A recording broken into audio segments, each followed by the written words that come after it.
You're welcome. For sharing your knowledge. And let me see, am I back here on the screen? I think I am, me and my messy library.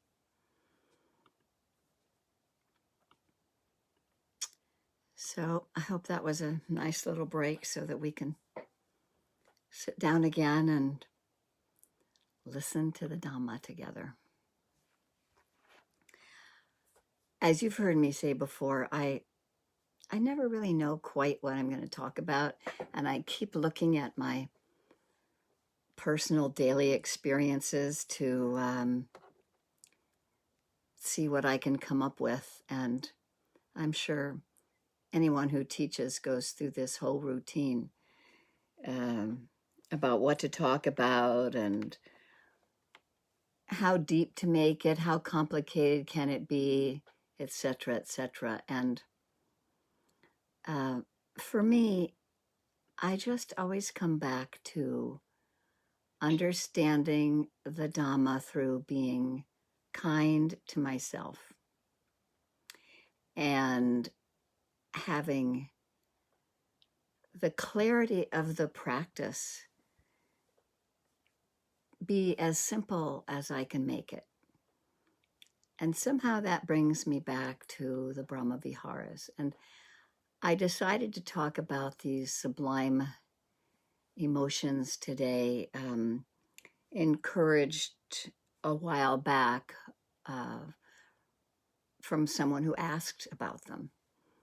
And since I led a little bit on Wednesday, and I had a chance to just mention that the brahmaviharas are basically considered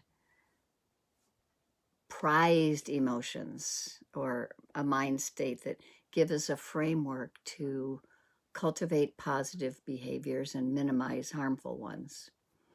And it is so applicable to our daily lives. We can use the practice of any of the brahmaviharas, which are also called the divine abodes, because they're mind states that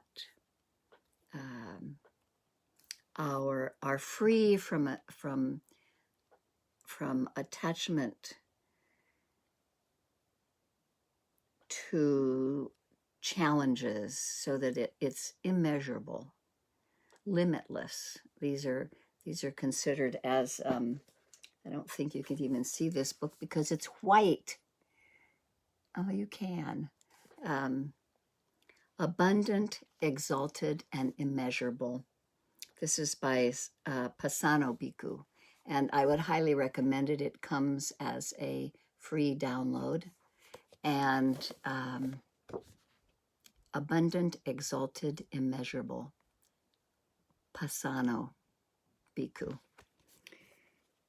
I have a few small excerpts out of it today in my conversation. And the other one that I'm going to mention is the magnanimous heart. Compassion and love, loss and grief, joy and liberation. This is by Narayan Helen Liebson. She teaches through Spirit Rock and a lot of other places.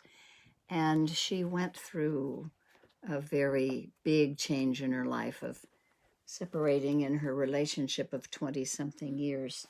And she really brings the brahmaviharas into daily living. And the four brahmaviharas are loving kindness, metta, which is the practice we tend to do the most. There's compassion, the second one, and that's karuna. Sympathetic joy is mudita, and equanimity is upekkha. One of my teachers, Sister Ayakema, I like to bring female teachers into our understanding of the Dhamma. And Sister Ayakema has quite a few books. She was a very straightforward teacher. She was involved in Nazi Germany at the time, and it's nice to have a teacher mentioned who was actually living in our time period. So we can bring any one of these four brahmaviharas to mind any time during our day, and we can renew our loving connection to others. I really thought about it yesterday when we had a trio birthday party at our house last night for three of us that all had birthdays. And I had an interesting feeling of excitement, but underneath it was also a kind of feeling of indifference. I had connected really closely with a lot of these folks from a Zoom meeting that I've been organizing every week for the last year. And we had close sharing in that group. And now that we were coming into like a party, and we have all these various hesitations, I think, as we're coming out of COVID and we're beginning to socialize more, and people have various levels of how comfortable they are hugging each other and talking a lot. And I was feeling like this party was sort of very superficial, and it didn't have the real depth that we had had under the other circumstances of the Zoom meeting together. And so I noticed that I was having this feeling of aloofness, this indifference, which is considered the near enemy, so to speak, of loving kindness.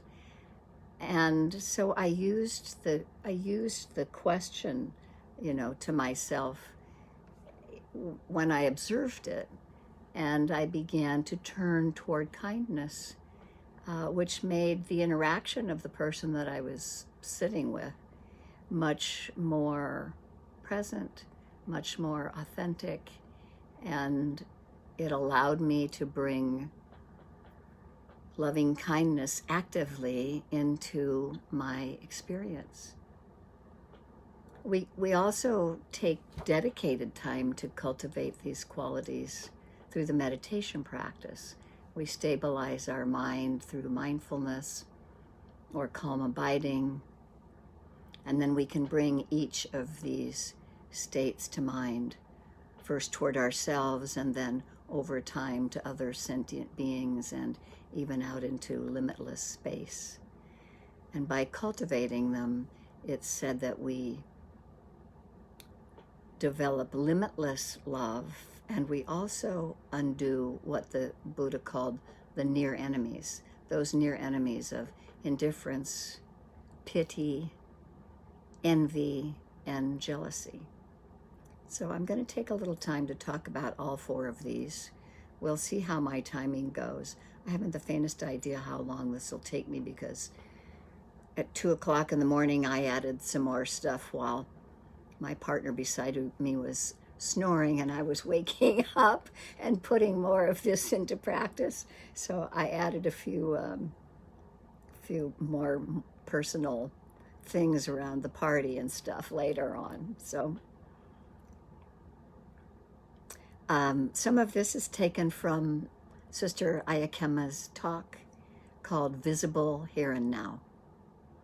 And if you ever feel like researching into Sister Ayakema, I think you might enjoy some of her writing. She mentions that every moment we spend on the training of our hearts is valuable, and it brings us a step further along the path of purification. And sometimes people have a hard time with the word love because it has so many various connotations from our time. But in reality, it's this kindness or love that fulfills us, the one who loves. And if we understand love as a quality of the heart, just like intelligence is a quality of the mind, then we don't have to deal with love as people customarily do. We tend sometimes to divide our hearts into different compartments for lovable and neutral and then unlovable people. And with that sort of a divided heart, it's hard to feel good. And we can be more whole with a heart that's united in kindness and in love.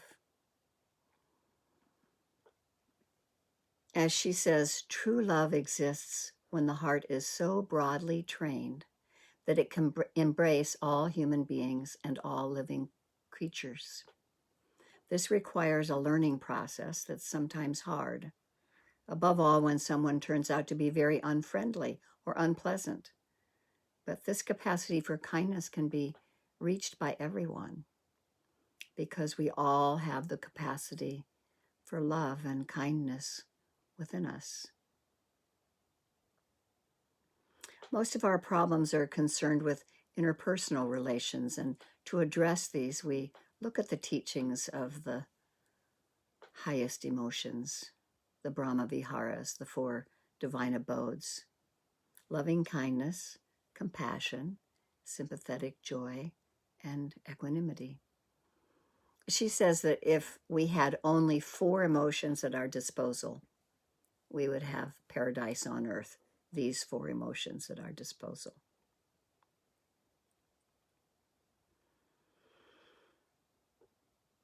We're all looking for an ideal world, but it can exist only really in our own heart.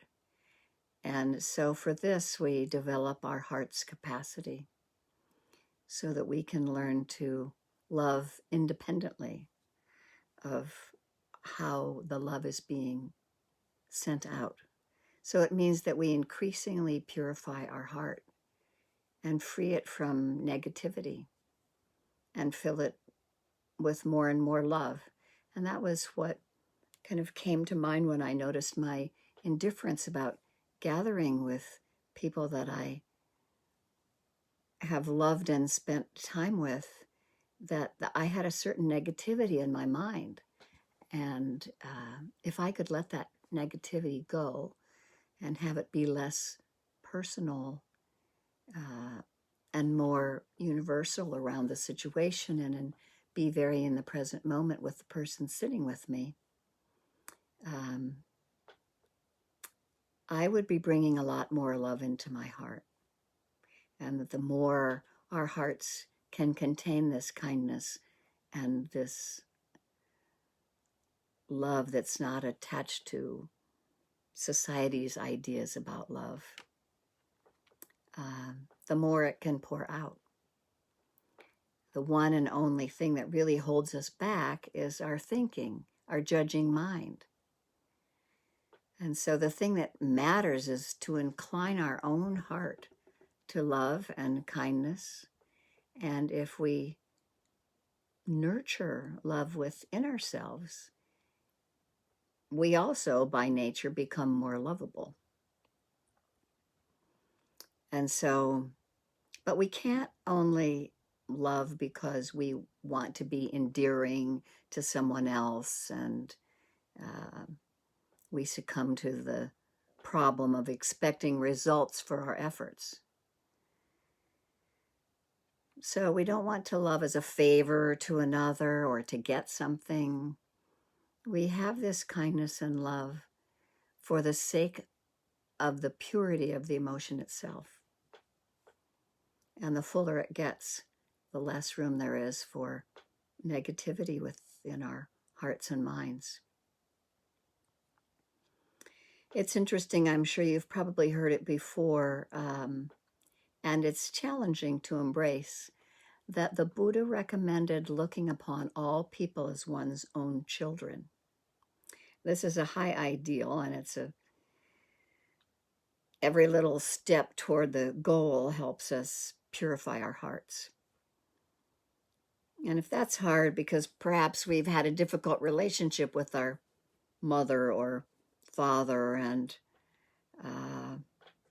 the Buddha also explained that it was possible that we were already parents to all the many men and women, and I would say all genders, non-binary, in previous lives. And if we keep this in mind, it's easier to get along with people, even with those that don't strike us as very lovable. And if we observe ourselves carefully, that's the point of mindfulness, observing ourselves carefully, we'll find that we ourselves are often not 100% lovable. Hard to believe, but we're often not 100% lovable. And we can observe that we find more people unlovable than otherwise, you might notice. I noticed that. And if we act like the ideal of our mother and father, one who loves their children, even though they sometimes misbehave, and we can take this kind of approach for our goal and recognize it as our way of practice, to have this kind of kindness to others as if they were our children, or as if they had been our mother or father in a previous life. And the Buddha called this kind of love metta. And it's not identical to what we call love. Craving, the Pali word for lobha, the Pali word is lobha. That's more like the English word for love, it's craving. And, the entire world evolves around wanting and having, and, the kind of love story that gets sort of created. So metta in itself is a kind of unconditional love. And we might be able to recognize it some by understanding the far enemy of love, which is hatred. And the near enemy of love is clinging or grasping. And it means that we're not really standing on our own 2 feet and giving this kindness, that we're holding on to someone or something. And so that's clinging, the near enemy, because it sometimes looks like real love or real kindness. The big difference between the two is possessiveness, and that marks the clinging. So as I was sitting at that party and thinking about loving kindness, and did I expect something in return by having a more open heart and listening to the person that was telling me about what COVID had been like for her and how things were now. And it's really interesting to check when we're being open and kind, do we expect something in return? Are we somehow measuring what we're giving by an expectation? So we have to kind of be on the lookout for recognizing the negativity that's within us, and searching for its cause is not outside ourselves, but it's in here. These causes lie within our guts and oftentimes sort of, darken our heart. So the point is to recognize and not to blame, and then we can change. We can keep replacing the negative with the positive, or the unskillful with the skillful.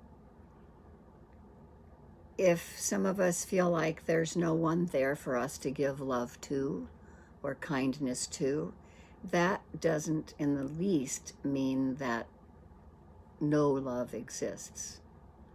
The caring and the kindness that fills our own hearts is the foundation of self-confidence and security.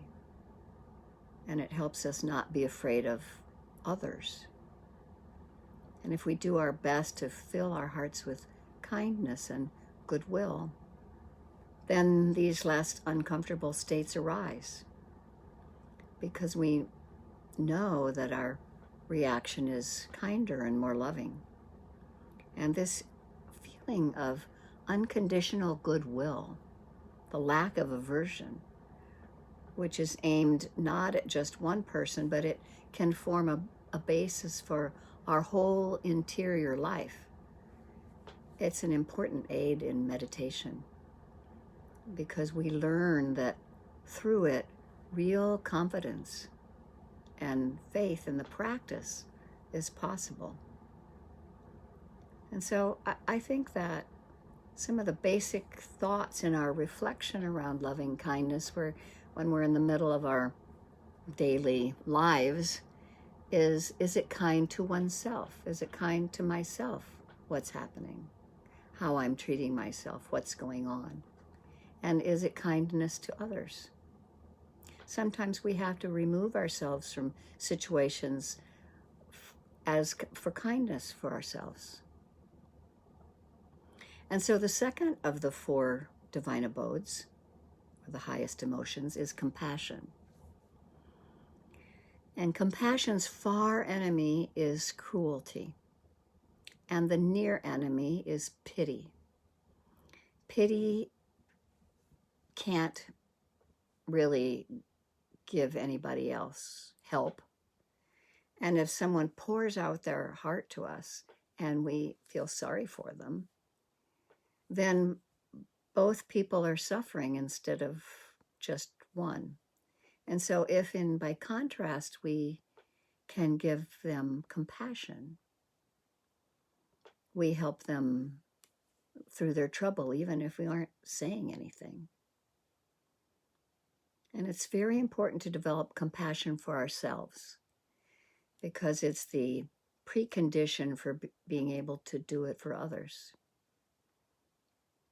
If someone doesn't meet us sometimes lovingly, it'll be easier for us to give this person compassion instead of love. It's often hard to give loving kindness to someone, but we might be able to give them compassion if they aren't so loving toward us. It's easier because we know that this person who comes to meet us unlovingly and is angry and upset and definitely is unhappy, and we can see this. They're angry and upset or unhappy.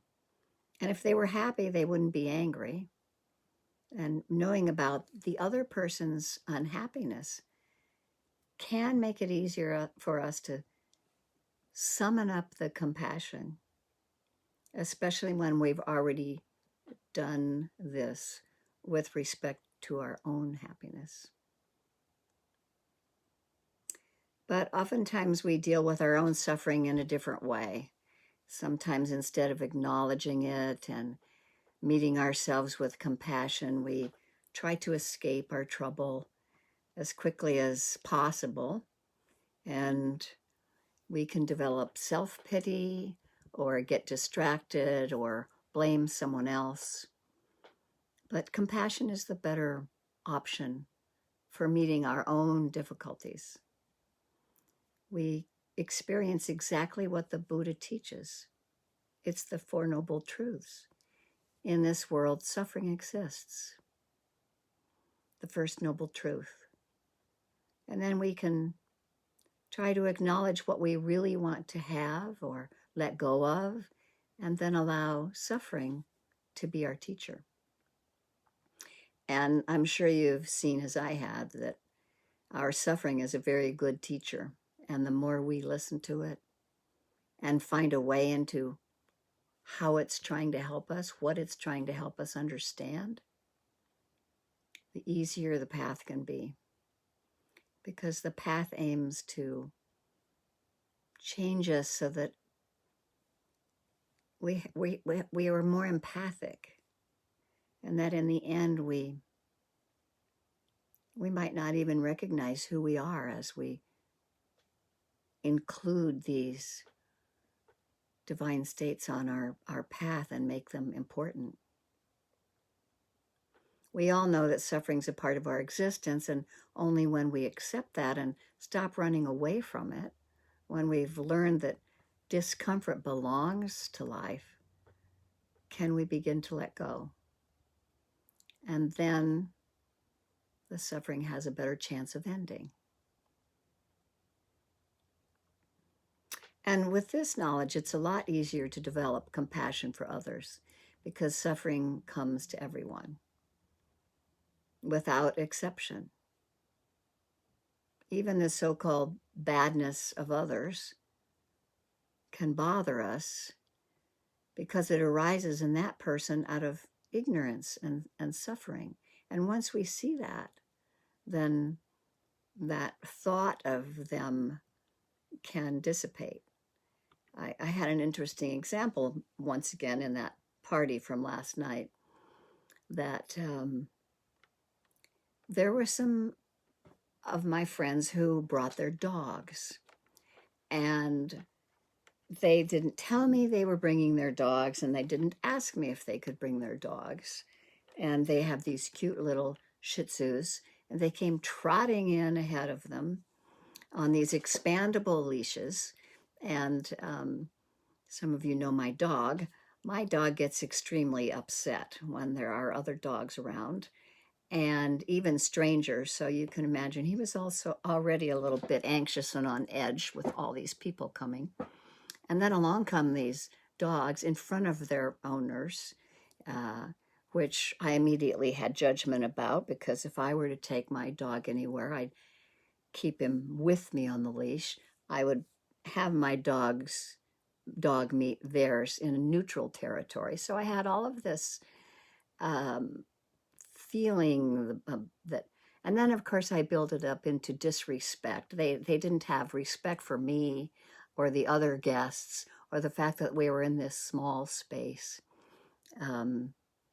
So as I started working with my mind and my heart about all of this happening, while of course dealing with my barking dog,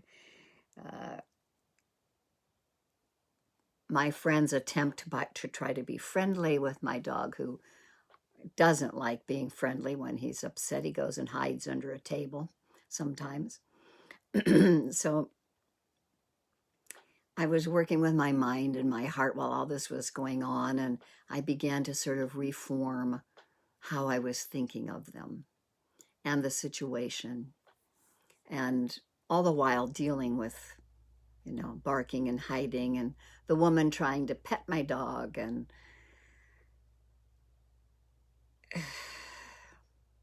so with all of this, the Dharma started sort of whirling around in my head. How can I open my heart to this situation? And how can I see the purification of my heart as being more important than to have something or get something or have this be different? How can I let go of this grasping and really see this as the purification of my heart? And so I turned it toward the universal. I took it away from the personal, and I turned it toward the universal, embracing how I was suffering and finding more compassion for myself and for the other person, understanding that, what I was sensing from the other person and what I was creating with my judging mind, but the activity was, for them, was arising out of ignorance. Their ignorance of the situation, and it began to bother me less. And it made it a lot more comfortable for me to complete the interaction about it all and be more easeful with all of this disruption, going on.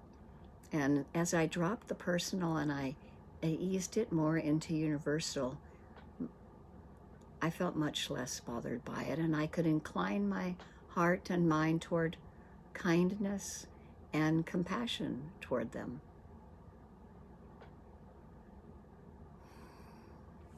So take a breath. I know this is a lot of information to let in. And I appreciate your attention toward this kind of Dharma talk that's informational. We'll see if I can get through the other two. The third is sympathetic joy. And in sympathetic joy, the far enemy is envy. And it consists of greed and hatred, where we have envy for another person's happiness. And the near enemy is hypocrisy. We pretend to ourselves or others, and we can sometimes have this sort of a hypocrisy around our joy. And sometimes people even, kind of lie about things, just little white lies about something around their happiness, and it's not really. We're having more hypocrisy. And sympathetic joy is understood when we see that there's less of a difference between people than we think. That we're all a part of whatever is momentarily existing in the world. And so if one person, one of these beings, experiences joy, then its joy has come into the world, and we all have reason to share in it. Rather than having envy or jealousy at someone else's good fortune, we can share in their joy and feel joy in our hearts. Delighting in the good that other people do. There's another word for happiness called punya. And it's dedicating the blessings that come from our own good actions. That's punya, delighting in the good that other people do. So there's many levels, and we have avenues for creating happiness. We really realize that we can tie them into the theme of loving kindness and sympathetic joy. Just the recognition of that which is wholesome and skillful. So just yesterday in my party interaction, recognizing the wholesome state that was arising, and the skillfulness of that intention of mine is an act of loving kindness, as well as my commitment to doing those acts. It brings joy. And realizing that the thought sometimes we do this where we say, oh, if I'm not meditating, I'm wasting my time, or it's not a very skillful act of kindness to ourselves. There are lots of ways that wholesome and skillful action can arise and become important, so that we can seize an opportunity, like seeing somebody else doing something skillful and delighting in that can bring us joy. I like this quote from Nyanaponika Thera. It's in the Access to Insight. He's got an article called The Four Sublime States, Contemplations of Love, Compassion, Sympathetic Joy, and Equanimity. And he says, your life will gain joy by sharing the happiness of others as if it were yours. Did you never observe how in moments of happiness, people's features change and become bright with joy? Did you never notice how joy rouses people to noble aspirations and deeds, exceeding their normal capacity? Did not such experience fill your own heart with joyful bliss. It is in your power to increase such experience of sympathetic joy by acknowledging joy in oneself and producing happiness in others by bringing them joy and solace.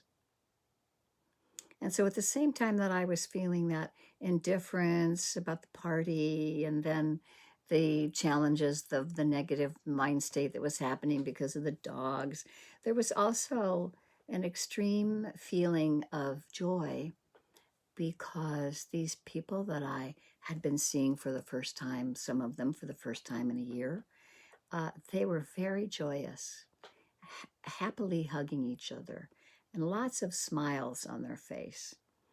And that brought me great joy. So just in that experience, I still had each of these sublime states arising.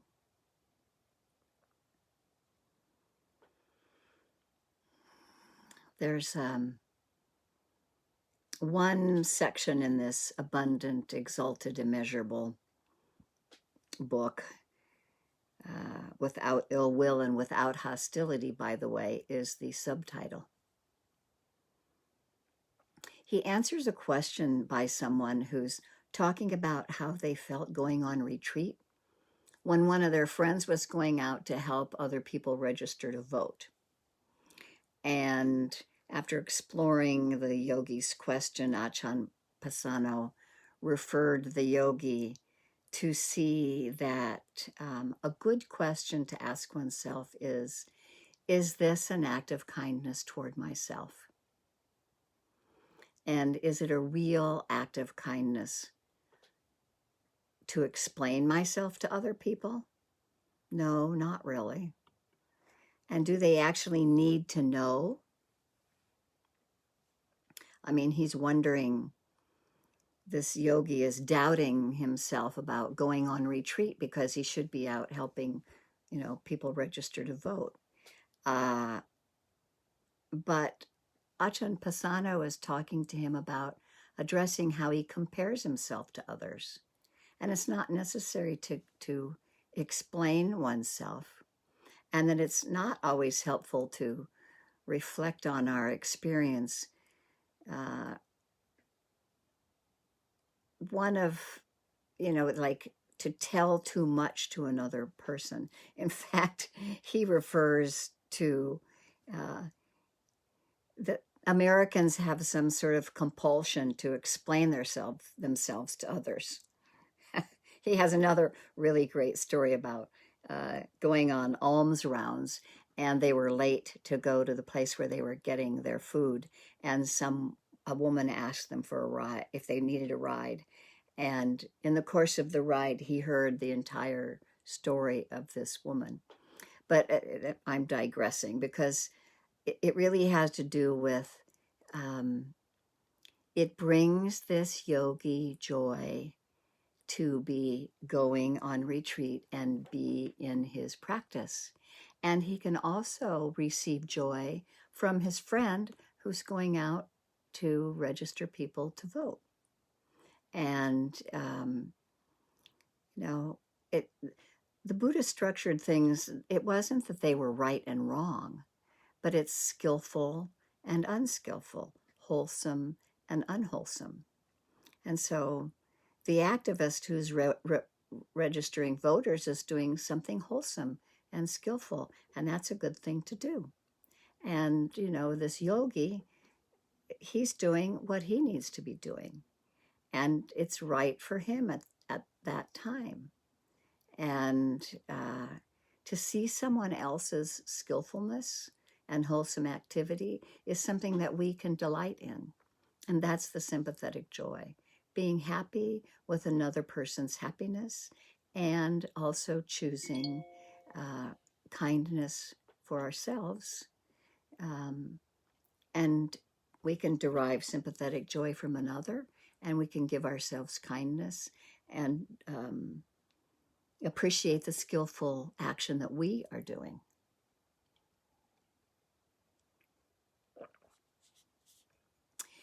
Okay, the fourth one. The last of the emotions is equanimity. It's also the seventh factor of enlightenment, and its far enemy is excitement, and its near enemy is indifference. It's the near enemy of indifference is based on a kind of intentional unconcern. By nature, we tend to take an interest really in everything. And we want to see and hear and taste and touch and experience everything. But since we've often been kind of disappointed by our stumbling blocks to unconditional love or kindness, we can often build armor, an armor of indifference around us. It protects us from, further disappointments. But really, that indifference, that protection, it only protects us from loving ourselves and opening ourselves to the world of love and compassion. And what clearly distinguishes equanimity from indifference is love, it's kindness. Because in equanimity, kindness is brought to a higher development, while indifference, when we're indifferent, kindness and love really isn't felt, which is exactly what I felt in meeting the people at my party at first and, making the choice to sit down and talk to the person, changing my indifference to kindness so that I could have some feeling in my heart. Equanimity means that we already have enough insight so that nothing seems worth getting worked up over so much. As my teacher Kamala Masters says, equanimity is not letting our minds fall into extremes or stopping the mind before it falls into extremes. So how do we get there?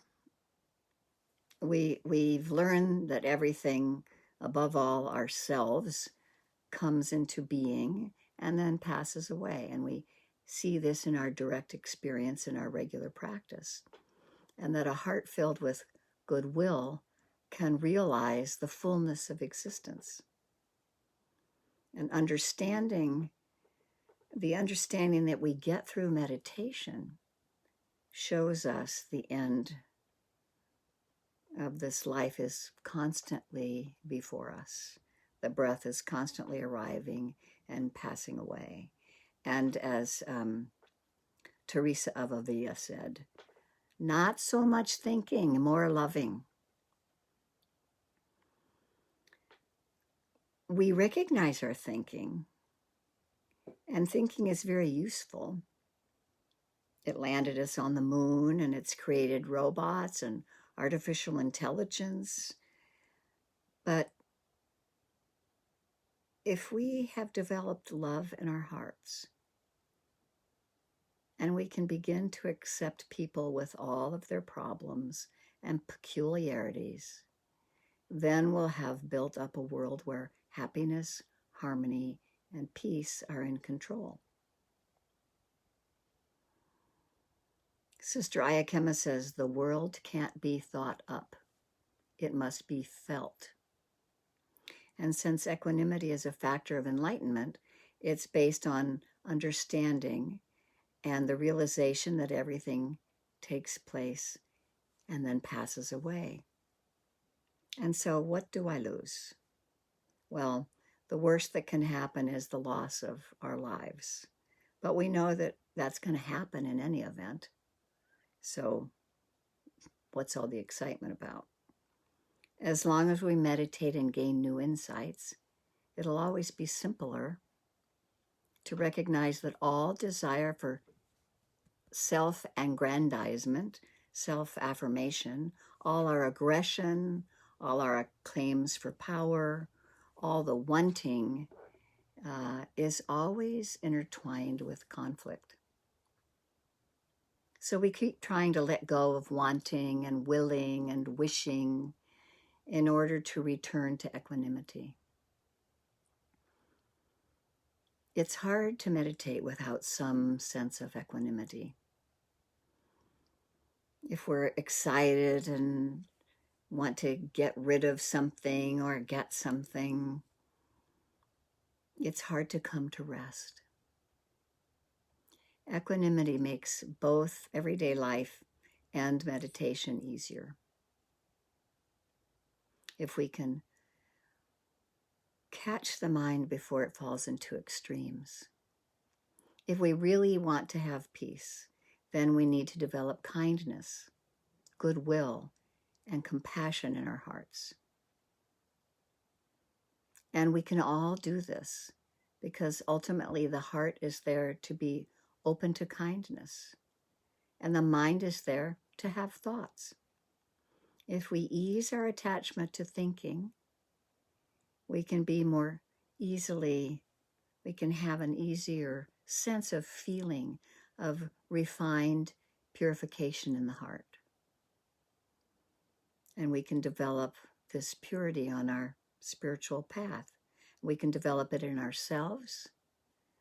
And as we do that, the whole world around us gets better.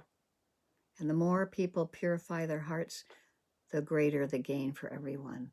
And all of us just sitting here together, hearing the Dhamma and participating in sitting and in Sangha, it's a better gain for everyone around us. So I appreciate your listening to this long talk. As you know, usually I like about 20 minutes and that's it. But when we have a wisdom talk like this and an understanding talk, I dove into it and decided to make it longer. So I'll just conclude by saying that we can do this work every day from morning to night because we're constantly confronted with ourselves and with all of our reactions and with everything that keeps us busy because it's such a solid hold on our inner life. The more observant we are, the easier we'll find it to let go until some of our stubbornness dissolves and we can become more peaceful and happy. And we can profit greatly from this work and gain a security and a stability in the practice that can't be found anywhere else. The bottom line is we may know about the factors that make up the spiritual life, but acting in accordance with them is very hard. Loving kindness, compassion, sympathetic joy, and equanimity, the four highest emotions, the only ones worth having. They can bring us to a level on which life gains breadth and greatness and beauty, and we can stop trying to make it go the way we want it to. The Buddha spoke about a love that knows no distinctions. It's simply the quality of the heart. If we develop it, we'll find a completely new path in life. We gain confidence, we have right view, and we have the ability to bring ourselves kindness and compassion and share it with others. And so with that, I will say thank you so much for listening to the Dharma, and may the merits of our practice reach all sentient beings. Sadhu, sadhu, sadhu.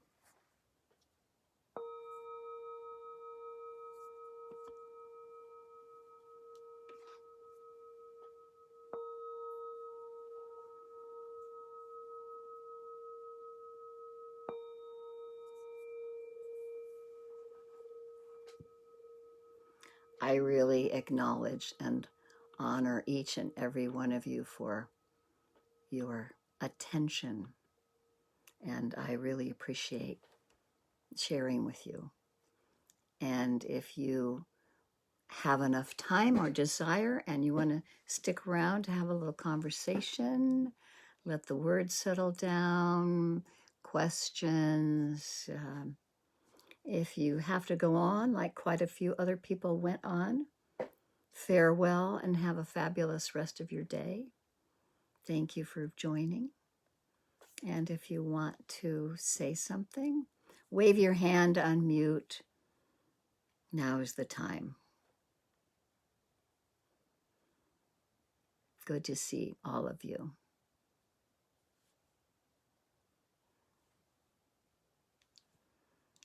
Do you want to say something, Jai? You're just waving. Good to see you.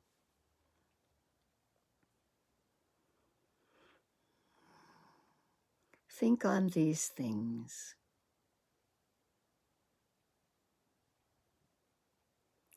Anyone feel like saying something? May all beings be happy. May all beings be happy. May all beings be free.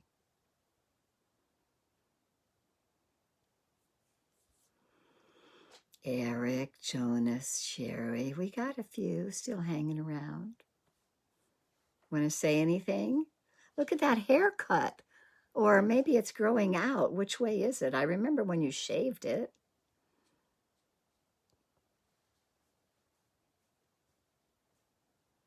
Oops, here. There we go. It's good to see you, Jonas. You going to say something? Yeah.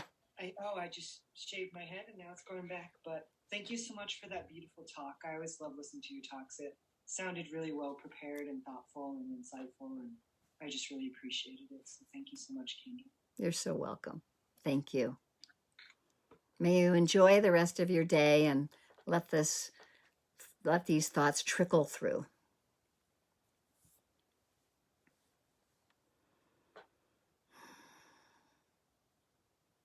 I'm sending you big love there, Jonas. I hope your hip is doing better and that your movement is better. It's my hips and my shoulder and yeah, dukkha. But in my hands, it's just, and now I'm getting shots for a knee. it's the body is slowly moving out of this plane of existence. What can I say? That is hard to get used to, isn't it? Well, that's an interesting thing. The reality is it's not. I mean, it's sad. Sometimes I sit there and I want to pet something or do something, and I go, I can't do it, or it takes longer. But then you just have to. It's like I was explaining to someone about, they were about acceptance, and that really is what it boils down to. You just accept where you are, and you begin to accept other things. Actually, the sympathetic joy part of the brahmaviharas, it was the one thing I'd always had the most trouble with, because, I have friends that would go on, you'd see them, you go, oh my God, why don't I get that? Or why didn't I have that? Or gee, I wish I had that car, or I wish I had that, or I wish I could do that. And I saw a friend of mine on stage once. Actually, he wasn't even a friend at the time. And he did this part, and I saw it, and suddenly my heart burst. It was like, wow, what an incredible performance he did. And afterwards, he came out. We met for the first time because another friend said we should. And I just told him how wonderful it was and how great it was. And I really felt it. And now we are good friends. And that's the way I feel about all things now. It's just like, I find that sympathetic joy is the most important thing. If you really, if you have metta and you have karuna, then sympathetic joy, it's almost like climbing, for me. And that became the most important thing I could have. I look at things as they go by and I go, wow, isn't that incredible? And you really feel it. So that was something. So I appreciate that. Thank you very much, Kendall. You're welcome. It's good to see you. Thanks for sharing. And I sit again tonight, so if you want to show up, I haven't seen you for a while. If you feel like coming again tonight, but hey, people are busy and it's Father's Day and all that, but at 6:30 again, here we go. Yeah, well, my sons have called me early because now they're dads themselves, so, Yeah. Life goes on. Life goes on. Yeah. And hello to our blank screens of Kimberly and Janet, who may or may not be there. I guess we'll call it a day. And Sherry, do you want to say anything? Yes, I was going to Oh, say hi, I'm Kimberly. happy to be able to hear you and understand you today, because the other morning I thought, oh my goodness, I can't understand a word she's saying. I am hearing impaired. I wear hearing aids, and so everything is just, blown out of proportion when you turn them up. So I thought, I'm not sure, but even if I can't understand her, I'm certainly going to go and sit with her and all of the Sanghas. So I'm so glad I did, because you're clear today. Oh, good. Yay. Yeah. Thank you. I'm glad to have you here. Oh, Kimberly, look at that blank back room. That must be a virtual screen. My photography studio. Oh, honestly? Yeah. Oh, yeah. fantastic. You've got a screen over there that is different background colors, like grays and stuff. Exactly. Oh, beautiful. Where is your photography studio? In Northwest. Uh-huh. My 23rd. Oh, good. What's your main focus in your photography? People. Portraits. Oh, fantastic. Well, thanks for taking your morning out and sitting. Yeah, good to see everybody. Mm-hmm. Thank you. I guess we will bid adieu. Here's some hugs. Enjoy the beautiful day and the growing full moon and the turn of the seasons and the happiness of emancipation, which takes a long time, but at least now we have an official holiday of Juneteenth. So blessings all around. May all beings be happy and free. Here we go. We're going to end the meeting. Bye, Jim. Mwah, mwah, mwah.